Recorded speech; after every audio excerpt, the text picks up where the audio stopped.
puisses-tu parler, puisses-tu parler, puisses-tu parler, puisses-tu parler, puisses-tu parler. Est-ce que tu sais que ces paroles sont prophétiques? En chantant ce chant qui remonte dans nos cœurs, tu es en train de prophétiser.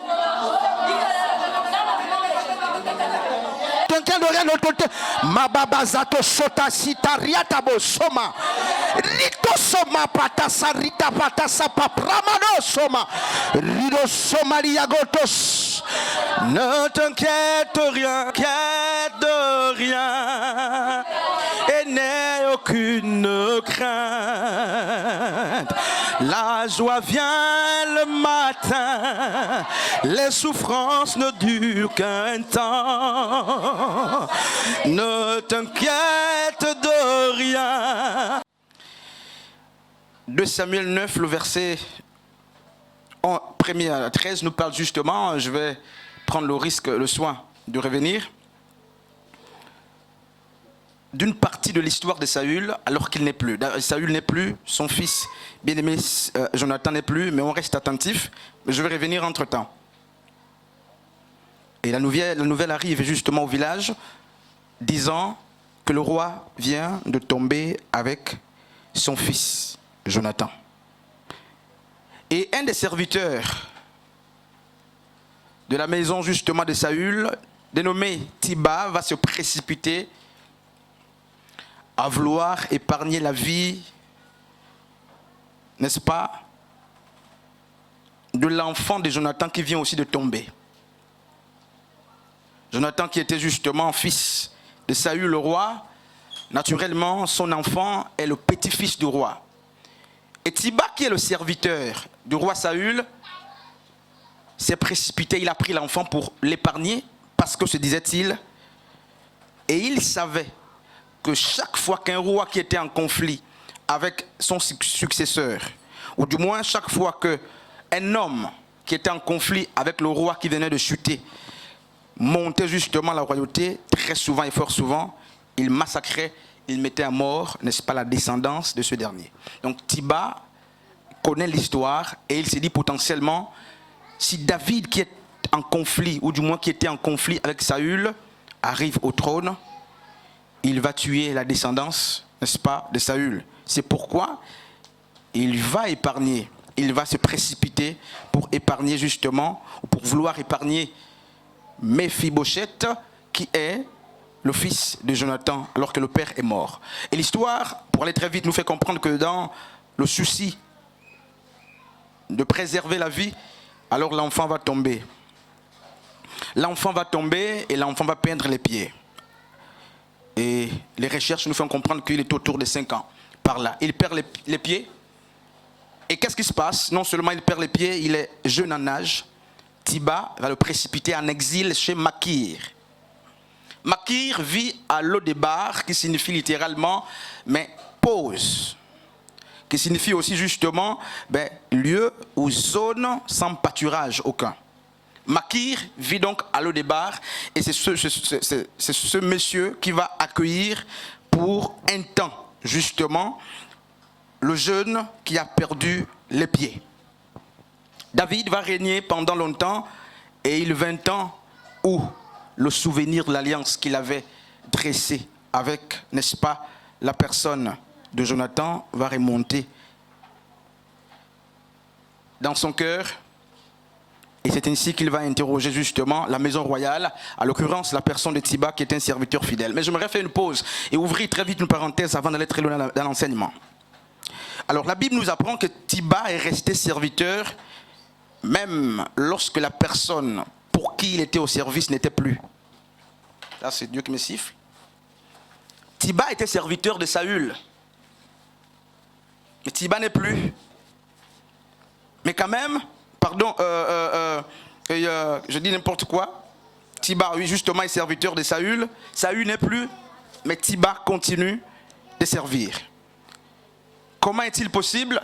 Il épargne la vie d'un homme qui n'est plus. Il reste au service, même lorsqu'il sait que l'homme qu'il était en train de servir vient de tomber. Et puis j'ai envie de fermer la parenthèse, mais avant, j'aimerais justement nous poser la question de savoir si nous sommes capables de nous identifier à la personne de Tiba, capable justement de garder la tunique du serviteur, même lorsque celui qu'on sert n'est plus. Même, n'est-ce pas, à l'absence de la personne de Saül, Tiba était en train de préserver les acquis de la maison.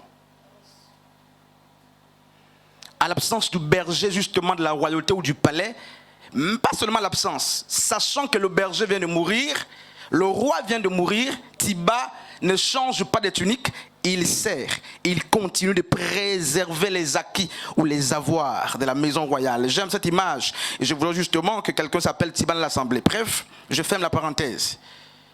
Il a fait tomber l'enfant à la précipitation, les pieds se sont cassés. Et il y a un décret, c'est une exhortation, il y a beaucoup de textes, certainement aux archives vous aurez le soin de lire l'enseignement, il est long. Un décret qui interdisait justement aux personnes handicapées d'avoir accès au palais et même à la maison royale. Seulement, l'alliance entre Jonathan et la personne de David stipulait que même après Jonathan, David prendrait soin de sa descendance. Et lorsque le souvenir est monté dans le cœur justement de la personne de David, plusieurs années après, entre-temps, la personne de Makir est en train de favoriser la croissance, n'est-ce pas, des Méphibosheth, dont le nom justement signifie misère aussi, signifie celui qui combat justement Baal.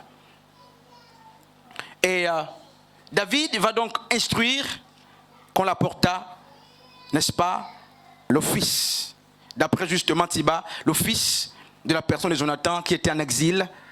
Et le récit ou la lecture de la sœur nous apprend que le fils, n'est-ce pas, avait peur. Et David va aller jusqu'à dire, ne crains point, n'aie aucune crainte. Il y a beaucoup de choses que j'ai envie de dire ce matin, mais on va rester, n'est-ce pas, très concis et très bref. Nous parlons des exigences justement de l'alliance. Et il a été restauré, vous connaissez l'histoire. Bref, c'est quoi l'alliance? L'objectif donc, n'est-ce pas, de cet enseignement ou cette exhortation, c'est d'abord, n'est-ce pas, de nous faire comprendre l'alliance, nous amener à comprendre, n'est-ce pas, les retombées ou les bénéfices de l'alliance, nous amener ou amener le peuple à cerner les enjeux et notre place justement en la personne de Christ, d'autant plus que c'est lui qui a scellé, semble-t-il, l'alliance avec justement un pas ou l'empreinte, n'est-ce pas, plus considérable, l'alliance de sang. Lo-Debar, il me reste 25 minutes. Lo-Debar, pour ceux qui étaient là mercredi, Lo-Debar est d'abord vendredi, une zone géographique. C'est un lieu de résidence, c'est un environnement. C'est un environnement justement qui est sans pâturage, où littéralement c'est un environnement de souffrance, de honte, de la paupérisation, de la pauvreté. Et lorsque vous regardez même l'étymologie justement de la définition du mot Lo-Debar, vous vous rendez compte que d'une manière étymologique, Lo-Debar signifiait même justement un lieu où la croissance c'est stop. Le mot Lo-Debar c'est pause. Parce que si vous croissiez hier, quand vous arrivez à Lo-Debar, vous cessez de croître. S'il y avait l'émergence dans votre vie, Lo-Debar freine votre émergence. Et le récit biblique nous apprend justement que Lo-Debar était situé à une distance très avancée, n'est-ce pas, de la ville du roi. La distance, n'est-ce pas, nous parle, je disais vendredi, de l'éloignement de sa destinée. Il y a la souffrance, il y a la honte, il y a tout. C'est un lieu de misère et de souffrance. Que les jeunes soient attentifs parce que je reviendrai. Et c'est là que vivait quelqu'un qui devait être justement, mais qui était l'héritier, ou du moins qui était potentiellement quelqu'un qui devait être roi un jour, d'autant plus qu'il était de la famille royale. Pourquoi? Parce que nous l'avons vu dans les enseignements en semaine, qu'il y a beaucoup de raisons qui peuvent amener la dévastation. N'est-ce pas? Il y a des raisons qui sont naturelles, il y a des raisons qui sont, n'est-ce pas, inconscientes, nous l'avons vu. Et pour justement la personne, n'est-ce pas, des Méphibosheth, c'est une raison, n'est-ce pas, indépendamment lié de lui, qui le conduit à quitter le palais très tôt, dans le jeune âge ou en bas âge. Il n'a pas voulu, il n'a rien fait pour quitter le palais, mais les conditions naturelles de la vie l'ont amené à quitter, n'est-ce pas, la destinée, pour se réfugier, n'est-ce pas, dans un lieu de souffrance, comme beaucoup parmi nous. Il y a beaucoup parmi nous qui sont des victimes, n'est-ce pas, je ne dirais pas des victimes expiatoires, mais qui sont victimes des malédictions tombées sur la famille, sur les maris, sur les enfants, sur les pères ou sur les mères. Nous ne sommes pas nous aujourd'hui, pas de philosophie à faire ce matin, mais le jour que nous réaliserons que nous ne sommes pas en train de vivre ce que nous devons vivre, certainement les gens vont se révolter. Parce que certainement, ceux qui ont 30 ans, 33 ans, 40 ans aujourd'hui sont en train de mener une vie qui n'est pas la leur. Ils sont simplement en train de vivre les conséquences des actions que les aïeuls auraient posées hier. La malédiction nous poursuit. Je parle des deux côtés. Ça peut être la malédiction comme, n'est-ce pas, des bienfaits. Et ici, tu as appris, tu t'arrêtes en 5e, tu t'arrêtes en 6e. Il y a des familles qui ne dépassent pas ce niveau-là. Mais toi, tu n'étais pas lorsque les conclusions ou les clauses ont été justement arrêtées. Tu es simplement en train de vivre, n'est-ce pas, ou de bénéficier d'un héritage. Sur le plan, justement, génétique ou sur le plan spirituel. Et d'une manière naturelle, les raisons naturelles, n'est-ce pas, les facteurs naturels amènent un homme à quitter, n'est-ce pas, la destinée, à quitter le palais, pour aller vivre dans un village de misère. Je disais justement que Lo-Debar n'est pas qu'une zone géographique, mais c'est aussi une situation dans laquelle on peut se trouver. Ce n'est pas qu'un lieu. Et pour ceux qui sont, n'est-ce pas, évolutifs ou ceux qui sont constants à l'enseignement, pendant le jeûne, vendredi, nous avons appris qu'à Lo-Debar, il y a des travailleurs. À Lo-Debar, il y a, n'est-ce pas, des potentiels étudiants. Si vous voulez, je vais plus loin. À Lo-Debar, il y a des gens qui vivent. Non, je dirais mieux, à Lo-Debar, il y a des gens qui survivent. À Lo-Debar, il y a aussi tous les corps de métier. Il y a des personnes mariées. Il y a peut-être les infirmiers. À Lo-Debar, il y a tout le monde. Mais seulement c'est à Lo-Debar. À Lo-Debar, il y a aussi certainement un salaire. Mais seulement c'est à Lo-Debar. À Lo-Debar, il y a des gens qui réussissent. Mais c'est à Lo-Debar. Ceux qui peuvent se conforter de vivre à Lo-Debar, c'est des personnes qui ignorent le palais ou qui n'ont pas une destinée attachée au palais. Ceux-là qui naissent à Lo-Debar, qui ne connaissent pas le monde extérieur à leur environnement de vie, n'ont rien à faire avec justement le monde extérieur. Pourquoi? Parce qu'ils ne connaissent que Lo-Debar. Mais Mephibosheth ne connaît pas que Lo-Debar. Mephibosheth a vécu dans un environnement propice et qui promettait justement la royauté. Pour lui, vivre à Lo-Debar nécessite la revendication, n'est-ce pas, d'un retour, de la partance vers la royauté. Et si ici à l'église, il y a des personnes qui sont nées à Lo-Debar, certainement le message n'est pas pour elles.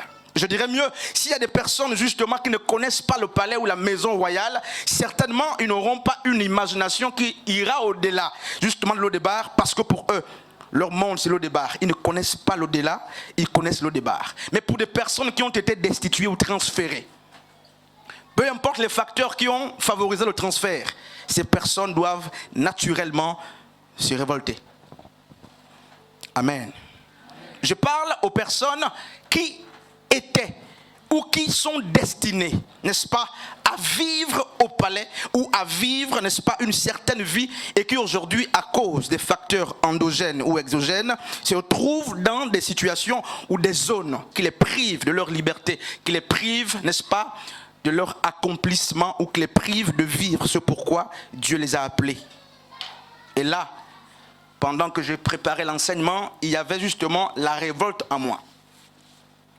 Alors, on envoie Tsiba, je vais vite prendre justement ce monsieur. Alors, il va prendre le monsieur qui a perdu les pieds, il va l'amener devant le roi qui aurait donné l'instruction. Et vous connaissez l'histoire, la suite, d'après justement ce qui a été conté par les frères et les sœurs. Je ne reviendrai pas la suite, je vais rentrer dans mon message, d'autant plus que nous avons nos Bibles avec nous tout le temps et devant nous. Les exigences de l'alliance.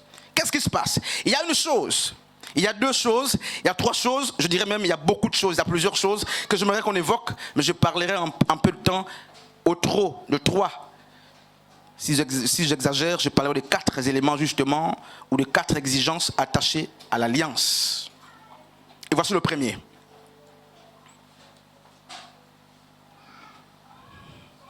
La Bible dit que lorsque le souvenir remonte dans le cœur, n'est-ce pas, de la personne, du roi David, qui est le prototype de Dieu. Parce que ma Bible me dit, réveille la mémoire du roi, réveille la mémoire de Dieu. Il semble que lorsque Dieu se met dans la personnification, ou l'anthropomorphisme, Dieu a une mémoire qu'il faut réveiller. Je ne dis pas que la mémoire de Dieu est faillible, mais lorsqu'on attribue des caractères humains à Dieu, la Bible nous dit, en nous adressant à lui, qu'il est convenable de réveiller sa mémoire. David se positionne donc comme étant, n'est-ce pas, un type de Dieu qui a oublié pour un temps, n'est-ce pas, l'alliance qu'il avait faite avec la personne, n'est-ce pas, de Jonathan. Et la Bible dit ceci: pour commencer à renouer les exigences de l'alliance, la première action que David va poser, après que le souvenir est monté dans son cœur, c'est la recherche. Il pose une question très simple: y a-t-il encore dans la maison de Saül, n'est-ce pas, quelqu'un de la maison justement qui descend de Jonathan? La recherche. Et je m'arrête par là, je ne dirai pas plus que ça sur ces points. Lorsque le souvenir monte dans le cœur de David, l'action qu'il commence à poser, c'est de chercher. Il cherche qui? Il cherche les bénéficiaires de l'alliance. Il demande de savoir s'il y a encore des personnes qui doivent bénéficier ou qui sont destinées à bénéficier des clauses qu'il avait tissées ou qu'il aurait tissées avec justement des ancêtres ou des personnes qui n'existent plus. Et c'est ainsi justement qu'il va investiguer. Qu'est-ce qui se passe?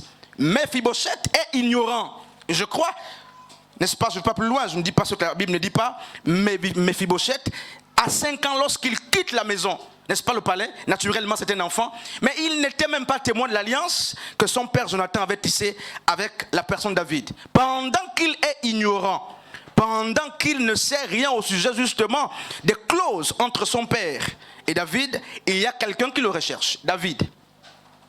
Pourquoi? Parce que ce prototype de Dieu, même lorsque les hommes ne sont pas conscients, n'est-ce pas, de l'alliance qui est bénéfique pour elle, même lorsque ces personnes oublient l'alliance, il y a David qui pour un temps oublie, mais un autre temps justement le souvenir remonte. C'est lui qui cherche, comme beaucoup parmi nous aussi. C'est Dieu qui cherche des personnes qui ont une alliance avec lui. Je répondrai peut-être aux questions à la fin. Nous n'avons pas toujours besoin de chercher Dieu, surtout lorsque nous sommes dans notre état d'ignorance. Comme Mephibosheth, il n'a pas cherché à rencontrer David, parce que pourquoi faire avec David? Il n'est pas informé des clauses, il n'est informé de rien. Dans ce cas, il appartient à David qui est conscient de l'alliance. Non seulement il est conscient de l'alliance, c'est lui qui a tissé l'alliance. Il appartient à David de chercher Mephibosheth, comme il appartient à Dieu de nous chercher, n'est-ce pas, dans la condition où nous nous trouvons, parce que c'est lui qui est conscient de l'alliance qu'il aurait tissé avec nos pères, ou avec nous, avec nos aïeuls, par, n'est-ce pas, le biais ou le moyen du sang de Jésus-Christ. Je ne suis pas en train de parler de l'alliance de Jésus-Christ, mais je suis en train de parler de l'alliance. L'alliance est un pacte, c'est un contrat qui repose sur, n'est-ce pas, des clauses au bénéfice des parties prenantes. C'est un contrat entre deux ou plusieurs autres parties, justement, assis sur des clauses, sur des principes qu'il ne faut pas violer. Ça peut être un contrat par la parole, un contrat par écrit, un contrat par, justement, mariage. Et pour ceux qui ont fait l'herméneutique, on avait, je crois, pour ceux qui étaient ici, pour ceux qui ont eu le soin, justement, d'étudier sur l'alliance, on avait touché ce texte, on a compris que le niveau le plus absolu de l'alliance, c'est l'alliance de sang. Parce que le sang, c'est la vie, l'âme de l'homme est dans le sang, c'est la vie, et c'est le niveau d'alliance, n'est-ce pas, le plus absolu. Dieu est en train de chercher les Mephibosheth, même lorsqu'ils ne sont pas conscients, justement, qu'il y a entre eux et Dieu une alliance. Au matin des propos, j'étais en train de dire que nous sommes certainement en train de vivre jusqu'à présent, n'est-ce pas, ce que nos parents ont fait, ce que les leaders ont fait, ce que les autorités, n'est-ce pas, du pays ont fait. Et tu as 15 ans, tu as 16 ans, jusqu'ici, il n'y a aucun accomplissement parce que tu n'as pas encore vécu. En philosophie, on dit, l'homme qui n'a pas encore commencé à philosopher n'a pas encore commencé d'exister. Et ici, il faut que tu prennes conscience que tu es certainement en train de vivre simplement les bénéfices, n'est-ce pas, de ce que les autres ont vécu hier. Quand est-ce que tu vas, n'est-ce pas, t'accomplir? Quand est-ce que tu vas commencer de vivre? Regarde ce que tu es. Maman Ashley, Maman Astrid, tout le monde, regardons ce que nous sommes. Est-ce que nous sommes réellement en train de vivre ce pourquoi Dieu nous a appelés? Ou est-ce que nous sommes en train de récolter, n'est-ce pas, la misère? Parce que nos pères auraient mangé des raisins verts et nos dents sont agacées. Qu'est-ce que tu es en train de vivre? Où est-ce que tu te trouves et dans quelle situation est-ce que tu te trouves. Lodébar, une belle femme comme toi, un bel homme comme toi, pas de mari, pas de femme. Est-ce que c'est une question naturelle? Est-ce que c'est voulu? Ou est-ce que c'est une alliance qui est en train de parler? Je ne vais pas parler des liens ici, mais on touchera certainement ces aspects petitement ou doucement. Regarde quelqu'un comme toi, diplômé, hein, avec toutes les facultés qu'il faut. Pourquoi il n'y a pas d'emploi? Est-ce que c'est une affaire de volonté de Dieu ou c'est une affaire d'alliance? J'aimerais justement inviter chaque conscience, permettez la répétition, la redondance, à la prise de conscience. J'aimerais inviter chaque âme à s'auto-interroger. Suis-je en train de jouir pleinement de ma volonté ou de mon libre arbitre, ou je suis en train de vivre le fait que je sois scotché par les mouvements justement qui n'appartiennent pas à ma décision personnelle? Et puis, lorsqu'on ignore, on pense qu'on s'est arrêté en terminale parce qu'on aurait voulu. On pense qu'on n'arrive pas à avoir l'examen parce qu'on aurait choisi, ou parce qu'en fait, on n'a peut-être pas les facultés qu'il faut. Je connais quelqu'un qui a fait 9 ans en terminale. Mais parce que ce monsieur avait été maudit lorsqu'on a recherché les causalités, il tapait sa mère et son père au point de les déshabiller. Et ce monsieur avait littéralement été maudit, n'est-ce pas, par ses parents. Il était très fort en classe. C'était un fossile, on l'appelait comme ça, très fort dans les explications, mais jamais il va progresser. Et lorsqu'on a compris les causes, n'est-ce pas, de son problème, ce monsieur allait confesser, demander pardon, et il a décollé. Frères et sœurs, hommes de Dieu, femmes de Dieu, on peut être en Christ et être retenu. Je ne sais pas qui nous a prêché qu'à arriver en Christ, nous sommes totalement délivrés, mais je veux te montrer que c'est faux. Même ta chair, tu n'es pas délivré, ta chair, c'est une preuve que venir en Christ ne libère pas n'importe comment. Il y a des autres choses qu'il faut faire. Lazare qui sort de la tombe a reçu son niveau de délivrance, mais le même Lazare devait être descendu par les hommes, le même Lazare devait être, n'est-ce pas, nettoyé par les hommes. Pourtant, il avait été appelé par Jésus-Christ disant, n'est-ce pas, Lazare sort. Mais le Lazare sort de Jésus n'a pas suffi pour que Lazare soit totalement délivré. Donc tu peux être pasteur, ancien, chantre, ça dépend du niveau justement des responsabilités que tu as et tu es possédé, tu es retenu. Vous connaîtrez la vérité et la vérité vous affranchira. Tu es retenu mais tu n'as pas la connaissance de la vérité. Tu es dans un processus de délivrance, mais une délivrance qui n'est pas encore accomplie. Sommes-nous en train de jouir de ce pourquoi Dieu nous a appelés, ou nous sommes en train de manger les miettes qui tombent de la table? Je voudrais justement qu'il y ait des personnes qui se révoltent en elles-mêmes, qui disent, mais à mon âge, certainement, j'aurais fait mieux, j'aurais eu mieux. Est-ce que c'est volontaire? Est-ce que c'est la volonté de Dieu? Ou est-ce qu'il y a justement une alliance qui parle contre moi? Frères et sœurs, lorsqu'une alliance parle contre vous, surtout une alliance de sang, sachez que c'est une vie qui parle contre vous. Et pour qu'une vie, une alliance justement de sang soit abrogée, il faut une autre alliance de sang qui est supérieure à celle-là. Mais si vous pensez que c'est les prières de sort, je te libère, mais ça ne part pas comme ça. Bref. Donc, Méphibosheth est ignorant, il est assis. Très souvent, il y a des hommes qu'il faut laisser dans leurs conditions de vie, sans les accuser. Pourquoi? Ils sont ignorants au sujet des choses spirituelles. Ces personnes sont ignorantes au sujet des clauses, justement. Méphibosheth est ignorant, c'est Dieu qui le cherche, c'est Dieu qui nous cherche. Amen. C'est Dieu qui nous cherche, ou qui cherche ceux qui ne sont pas conscients, justement, de l'alliance. J'ai envie de lire un texte, justement, je vais le lire avant de le donner. J'ai vu des esclaves sur des chevaux. Ça, c'est l'Ecclésiaste qui le dit. Il dit, j'ai vu des esclaves sur des chevaux et des princes marchant sur la terre comme des esclaves. Ecclésiaste 10, le verset 7. Salomon dit ceci, j'ai vu des esclaves sur des chevaux et des princes marchant sur terre comme des esclaves. Alors cette image nous montre justement la substitution ou l'inverse des positions. Ceux qui doivent marcher, d'après ce texte, c'est sûr, n'est-ce pas, à marcher à terre, ce sont des esclaves. Et ceux qui doivent être sur des chevaux, ce sont des princes. Mais il dit ceci, il dit, le monde est à l'envers. Il dit les chrétiens vivent à l'envers. Les héritiers de Dieu vivent à l'envers.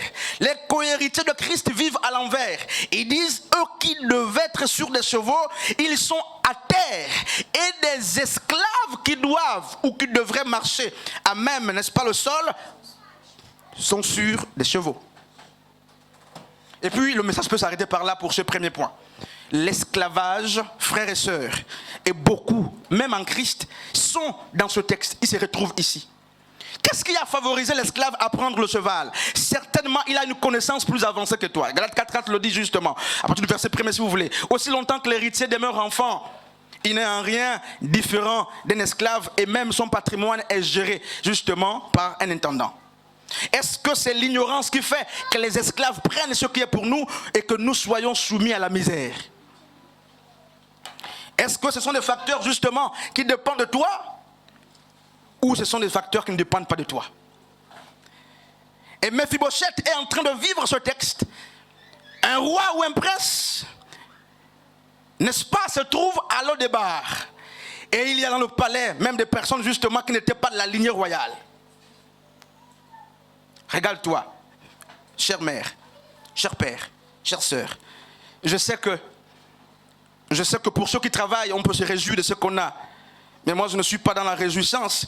Je suis en train de demander si ce que tu as doit être ou est ce que tu devais avoir. C'est là la question qu'il faut qu'on se pose. Ce n'est pas dire aux gens que je travaille, ça c'est une chose. Et puis travailler est naturel d'abord. Il y a des païens qui travaillent sans forcer, sans être avec Dieu. Ils sont naturels.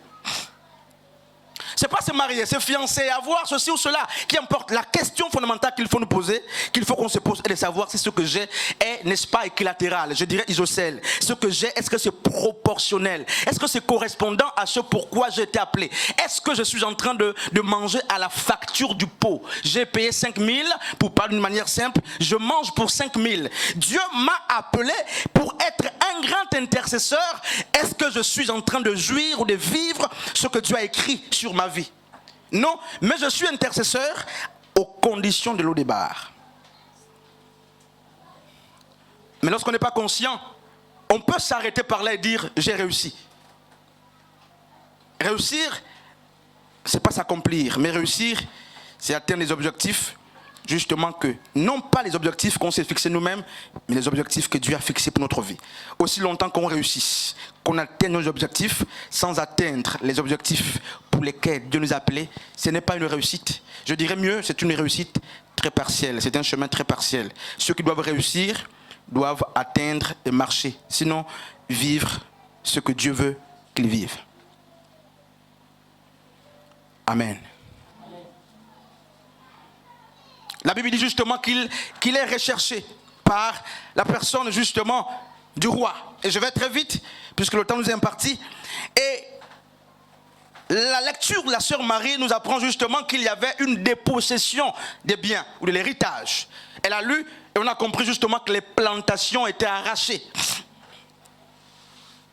Frères et sœurs, ça fait mal. Et David va dire ceci, qu'au-delà du fait que tu as été recherché, au-delà du fait justement que tu as été transféré, je dirais, n'est-ce pas, repositionné, parce qu'il quitte Lo-Débar pour le palais, c'est une reposition, il est repositionné, et c'est ce que justement Colossiens 1 nous fait comprendre, en Christ, justement, Dieu nous a transférés, transportés dans le royaume de son Fils, justement, il nous a fait asseoir avec le lieu céleste, n'est-ce pas, en Jésus-Christ. Il nous a transférés d'un royaume pour un autre, pour nous repositionner. Il se passe que David n'a pas seulement recherché pour trouver Mephibosheth, parce que il faut qu'au-delà de la recherche, qu'il y ait de la restitution. Et il dit justement à la personne, n'est-ce pas, de Tsiba, je vais lire justement cette partie. Tout ce qui, à partir du verset 9, n'est-ce pas, deuxième paragraphe, tout ce qui appartenait à Saül et à toute sa famille, je le donne au petit-fils de ton maître. Toi, tes fils et tes serviteurs, vous cultiverez cette terre pour lui. Et tu apporteras ce que vous récolterez pour assurer l'entretien du fils de ton maître. Amen.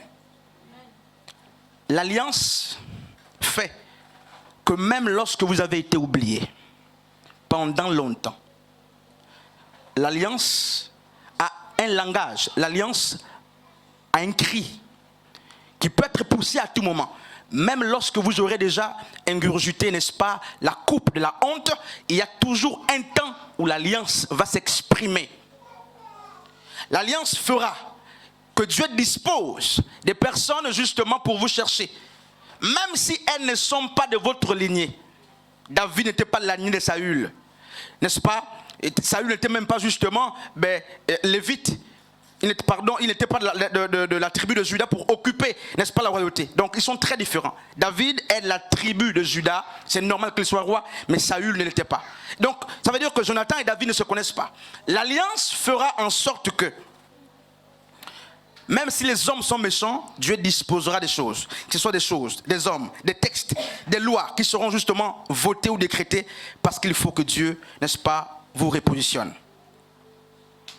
Et David va non seulement la personne justement de Méphibosheth, mais en plus de ça, il va restituer tout ce qui avait été, n'est-ce pas, volé.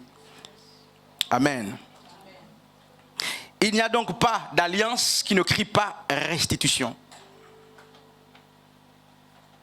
Frères et sœurs, le problème c'est que lorsque nous ignorons ce que nos aïeuls ont fait hier, nous sommes capables de vivre comme tout le monde.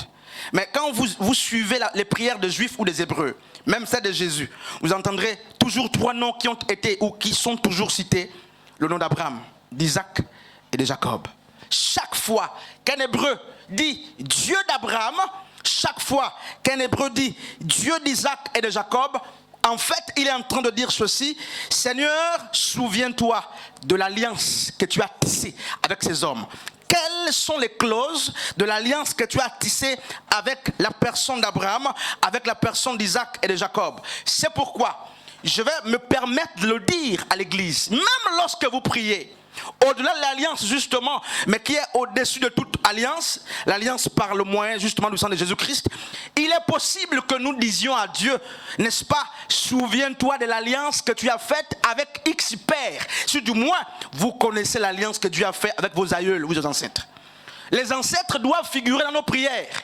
Lorsque Dieu a travaillé avec ces derniers et lorsque Dieu a fait des alliances avec nos pères, nos mères, il n'est pas démoniaque de dire même dans une prière en milieu saint: le Dieu de ma mère Béatrice, le Dieu de mon père Pierre, le Dieu de mon père Joseph, n'est-ce pas?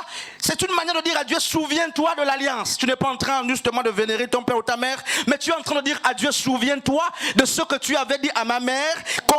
Considère l'état ou la situation dans laquelle je suis et souviens-toi de ce que tu lui avais dit. Puisque tu ne mens pas, si tu avais dit que je devais prospérer, ou du moins elle devait prospérer, je dirais mieux, à Abraham Dieu a dit ta descendance. Du mieux, si Dieu avait parlé à ta mère au sujet de sa descendance que tu incarnes, s'il n'y a pas de retombées, il est normal que tu rappelles à Dieu: Seigneur, tu avais fait une alliance avec ma mère et je suis en train de vivre la paupérisation. Qu'est-ce que tu avais dit à ma mère? Et moi, je connais beaucoup de choses que Dieu avait dites à ma mère. Il y a des personnes qui ont dit je devais mourir. Et même moi-même, je savais quand je pouvais mourir. Mes frères, quand l'alliance parle, c'est au-dessus de la prière, c'est au-dessus des jeûnes. Quand l'alliance s'exprime, les jeûnes sont rabaissés, les prières sont rabaissées, les intercessions sont rabaissées, n'est-ce pas, la piété est rabaissée. Ce n'est pas une affaire de piété, c'est une affaire d'alliance. L'alliance est une personne spirituelle qui est capable de plaider. Merci Seigneur, l'alliance est une personne qui plaide. En fait, je dirais mieux, l'alliance est un intercesseur auprès de vous, auprès de Dieu pour vous. L'alliance joue le rôle que Jésus joue auprès de Dieu. La Bible dit que Jésus-Christ, homme, intercède pour nous à notre faveur auprès du Père. Ainsi, n'est-ce pas, en est-il avec l'alliance. Ainsi, en est-il avec l'alliance. J'ai envie d'aller très vite, et je vais très vite, parce qu'on me rappelle l'heure. Il y a le repositionnement, il y a, n'est-ce pas, la restitution. Et il y a beaucoup d'autres points, mais je vais finir avec ce point. Il y a la protection. Amen. Un jour, les Gabaonites vont dire justement à David, alors qu'il était en train de vivre la famine, qu'il y avait une alliance. Et si tu nous amènes 7 hommes de la lignée de Saül, n'est-ce pas, nous libérons les clauses pour que tu vives ce qu'il faut et pour que la famine passe ou la misère passe. On dit à David, pour que cette souffrance passe, amène-nous 7 personnes de la lignée de l'ancien roi Saül. Naturellement, la personne potentielle qui doit être présentée, que David connaissait à l'œil nu, c'était Méphibosheth. Mais il l'a épargné. Il allait prendre cette autre personne parce que l'alliance protège. Amen. Méphibosheth fut épargné justement de l'épée par la personne de David à cause de l'alliance que son père avait nouée de son vivant avec, n'est-ce pas, la personne de David. Et je finis quelque part ici. C'est un long texte, c'est un long message. Vous le verrez dans les archives, certainement un temps convenable. Frères et sœurs, le condensé des contours autour de la personne, n'est-ce pas, de Méphibosheth explique ceci, qu'il était justement handicapé et à cause de son handicap, il n'avait pas accès non seulement au palais, à la cité, il n'avait pas accès, n'est-ce pas, à la table du roi. Et j'étais en train de faire comprendre que, avant de passer le message, le micro à un jeune, j'étais en train de faire comprendre que lorsque l'alliance s'exprime, elle ne tient pas compte de votre état physique ou spirituel. L'alliance ne cherche pas quel est votre état pour qu'elle s'exprime. L'alliance est comme une faveur imméritée qui tient compte justement de ce que Dieu veut, de la volonté de Dieu ou des clauses de l'alliance, mais qui ne regarde pas forcément justement la qualité ou le type de vie dans lequel vous êtes en train de nager. Écoute, sœur, frère, et puis de me mettre à cœur. Il y a des gens qui ne veulent pas servir Dieu. Et puis je ne sais pas pourquoi Dieu me siffle ça. Parce que ces derniers se disent, ma qualité de vie ne répond pas aux normes. Quelles normes? Les normes que les pasteurs et les églises éveillées ont présentées aux gens. Et qui ont dit aux gens, pour être serviteur de Dieu ou servant de Dieu, voici la norme. Et puis si je prends le soin d'une manière ironique de donner le micro aux hommes de Dieu, certainement ils vous diraient, n'est-ce pas, ou ils nous diront les normes qu'il faut remplir, ou le tableau de bord qu'il faut remplir pour être considéré comme, n'est-ce pas, légitime au service de Dieu. Ça c'est une chose. Dieu me dit, n'est-ce pas, qu'il y a des personnes qui ont des dons et des potentiels, non pas qu'ils auraient désiré, mais à cause de l'alliance que Dieu a faite avec justement les aïeuls, non pas seulement les aïeuls, l'alliance que Dieu a faite justement avec leur père spirituel, je laisse ça, pas les pères spirituels, l'alliance que Dieu a faite justement avec les personnes qu'ils auraient croisées, à qui elles auraient fait du bien, les personnes ont parlé dans leur vie, les personnes aujourd'hui ont du mal à rentrer de plein fouet, ou de plein pied, je dirais mieux, dans ce qui a été prononcé sur elles, parce que leur vie n'est pas conforme, n'est-ce pas, aux critères de sélection présentés par les églises. Et à cause de ça, il y a des ministères qui s'étouffent, à cause de ça, les dons qui étouffent, qui sont en train de se mourir ou de mourir. Mais alors, je viens de dire ceci. Je suis établi, n'est-ce pas, pour détacher le rouleau. Et quand on détache, n'est-ce pas, le rouleau de la parole de Dieu, la Bible dit ceci, que chacun vienne à Dieu dans les conditions où Dieu l'a trouvé. D'abord, que chacun vienne. Mais pour ton cas, bien sœur, pour ton cas là, ça n'a rien à voir avec les conditions dans lesquelles tu as trouvé. Que tu sois comme tu es ou pas, Dieu te dit ceci. Ce n'est pas parce que tu veux, et Paul le dit dans Éphésiens chapitre 2, ça ne dépend pas de celui qui veut ou de celui qui court. Non frère, Dieu dit ceci aujourd'hui, je vais finir quelque part, n'est-ce pas, que tu as du mal à te lever dans les fonctions royales que tu as acquises, n'est-ce pas, par le feu de l'alliance. Tu as du mal à te prononcer, tu as du mal à mettre en musique et en exergue, n'est-ce pas, les talents que Dieu t'a donnés, parce qu'aujourd'hui tu fais une étude comparative entre ce que tu vis aujourd'hui, et n'est-ce pas, et les paramètres de conformité ou de légitimité que les hommes t'auraient présenté pour servir Dieu. Voici pourquoi tu ne veux pas démarrer et tu sais que tu as l'appel. Tu sais justement qu'à cause de ta mère, n'est-ce pas, qu'à cause de ta mère, il y a des choses que tu dois vivre et manifester. Cette mère qui était intercesseur, vous voyez, cette mère qui, voilà, Joseph, n'est-ce pas, qui était une intercesseuse. Cette maman qui se tenait à la brèche est partie et elle a laissé, hein, j'éteins tout ça, n'est-ce pas, elle a laissé, mais le feu sur la descendance. Et parmi les éléments de sa descendance, n'est-ce pas, toi tu es potentiellement quelqu'un qui doit manifester la vie de ta mère. En fait, puisqu'elle n'a pas achevé la mission, puisqu'elle n'a pas fini de faire ce pourquoi Dieu l'avait établi, tu es devenu une réserve. Quand elle est partie, le sceau est tombé sur toi. Mais quand tu regardes la caricature de la marque ou de la qualité de ta vie aujourd'hui, tu ne te lèves pas, tu dis: je vis encore comme des païens, il est impossible que je fasse. Il est impossible que je fasse, n'est-ce pas? Il est impossible que je fasse. Alors frères, sœurs, l'alliance n'a pas regardé les pieds de Méphibosheth. Est-ce que tu es infirme? Mais oui, Méphibosheth arrive au palais infirme. David n'a pas pris, n'est-ce pas, quelqu'un pour faire justement la thérapie de ses pieds avant que la personne n'accède justement au palais. Non, l'alliance ne cherche pas toujours à restaurer ce qui est brisé en vous, sur le plan physique. Mais l'alliance cherche à faire ce que les clauses définissent. C'est pourquoi, frères et sœurs, je nous invite, n'est-ce pas, à nous reconsidérer. Je nous invite, n'est-ce pas, à regarder autour de nous les sujets d'alliance. Regarde, frère, moi je ne sais pas ce qui se passe. Il y a des sujets d'alliance. Il y a des alliances. Et puis Dieu insiste sur les parents. Il y a des alliances que les parents ont faites. Mais nous ne voyons que le côté négatif. Moi je connais les alliances de ma mère avec Dieu. Il y a des alliances que les parents ont tissées avec Dieu. Mais en fait, il y a des clauses que Dieu a faites avec nos pères et nos mères qui ne sont plus. Allez fouiller leur grenier, leur panier, pour vous rendre compte que vous n'êtes pas aujourd'hui ce que vous devrez être depuis longtemps. Pourquoi?